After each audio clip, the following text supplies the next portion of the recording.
Hello guys, hello Earth Signs, hello Gemini, Libra, and Aquarius. Welcome dito sa aking channel, Kapalaran 888. Welcome. Alamin natin, Air Signs, Gemini, Libra, and Aquarius, kung anong messages, vibration, gabay, energy na pwedeng makaresonate sa'yo. Okay. Kakaloka to ah. Okay. So, nakikita natin dito guys na it's either money or work or relationship ito na concern mo today. Your signs, Gemini, Libra, and Aquarius. Una dito, nakikita ko na sobrang busy ka sa araw na ito. Sobrang kang sobrang workaholic. Trabaho ng trabaho, may trabaho sa gabi, sa umaga. Basta sobrang kang busy. Posibleng makatanggap ka ng salary increase, unexpected help or gift, regalo, okay? If ever man na naghihintay ka, pwedeng may pera sa araw na ito na ibibigay sa iyo as gift or additional kasi, 'di ba? If ever nag-overtime ka, pwede kang bibigyan ng overtime pay, parang ganun. Kaso lang sa araw na ito, mag-iingat ka kasi may posibleng magnanakaw sa paligid mo. Or pwedeng may isang tao na ikaw yung nagtrabaho, pero iba yung tatanggap ng credit or iba yung tatanggap ng salary increase. Bakit biglang nasabi ko yung salad? Salary increase. Salary increase. Sorry guys. Good. Okay, so dito sinasabi ng baraha sa'yo, mag-iingat ka. Mag-iingat ka dahil lalo na sa trabaho. May fake ditong tao. Money to eh. So, posibleng kung ano man tong ginagawa mo sa ngayon, mapa-business man to, relationship, or trabaho, money, ingat-ingat ka. Kasi dalawa yung may magnanakaw, may fake dito. So, ingat-ingat ka kasi pwede kang maloko. Pwede kang i-backstab or pwede kang pagnakawan. Pwedeng gamitin ka or pwedeng lokohin ka, scam ka, or kano pa man. Okay. Nakakaloko yung salad.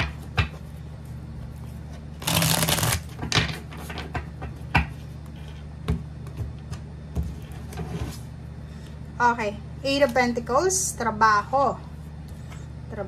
Yun. Nakikita ko sir dito na posibleng may future plans ka regarding sa trabaho. Like, may bago kang graduate or siguro nagtatrabaho ka sa ngayon pero may prospect ka. May pinag-iisipan ka na posibleng pasukan mo. Okay? So, nakikita natin dito na may iniisip ka. May iniisip ka na pwedeng option, like may trabaho ka sa ngayon, may option dito para maging balance yung pera mo. Okay? So, ibig sabihin, nasa isa kang company or nasa isa kang business, may prospect ka pa na ibang pasukan, parang ganun. So, comment down below if resonated ka. Nakikita natin yung balance sa pera. Parating na yung balance sa pera mo. Okay, Death card. Patapos na yung problema mo sa pera, oh. Tingnan mo. 5 of Pentacles. And then, Death card, patapos na.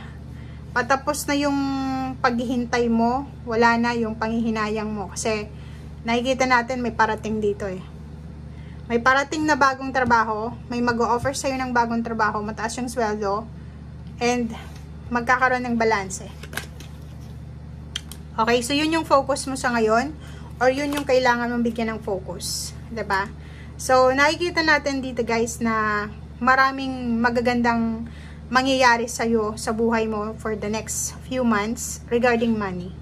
Okay? So, yun yung bigyan mo ng focus sa ngayon. Oh.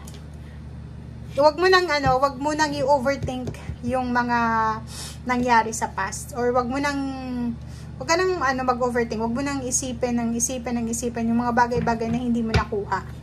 Okay, ang focus mo sa ngayon is looking forward ka dapat sa future mo. Mag-focus ka na sa future. Iwaksi mo na yung mga nakaraan. Okay? Tapusin mo na yung mga nakaraan. Mag-move on ka na. Iwasan mo yung panghihinayang. Kasi may darating na selebrasyon. May darating na okasyon. May darating na empowerment sa buhay mo. Marireclaim mo yung power. Kung ano yung nawala sa'yo, it's either nawalan ka ng trabaho, nawalan ka ng negosyo, nawalan ka ng income, nawalan ka ng kung ano man ang nawala sa'yo, ibabalik daw siya sa'yo ng universe. Reverse yung the hangman. So, yun. May mga hindi natuloy dati. Or parang mahirap ituloy na mga sitwasyon sa buhay mo. Ang posibleng matutuloy na. Okay? So, kung makikita mo dito, itong the hangman na to, mga plano from your past na hindi matuloy-tuloy. Yung, alam mo yun, is either travel, negosyo, trabaho, relationship, or kung ano pa man siya, movement, mga choices, hindi siya natutuloy. But, sinasabi ng baraha, parating na, kumalma ka lang. Okay, kalma lang kasi etong hangman na reverse na to is nagsasabi na lahat ng nawala sa'yo, lahat ng ninakaw sa'yo, lahat is either kaligayahan mo yan, success yan, prosperity, abundance, relationship, ay ibabalik yan sa'yo ng universe. Diba?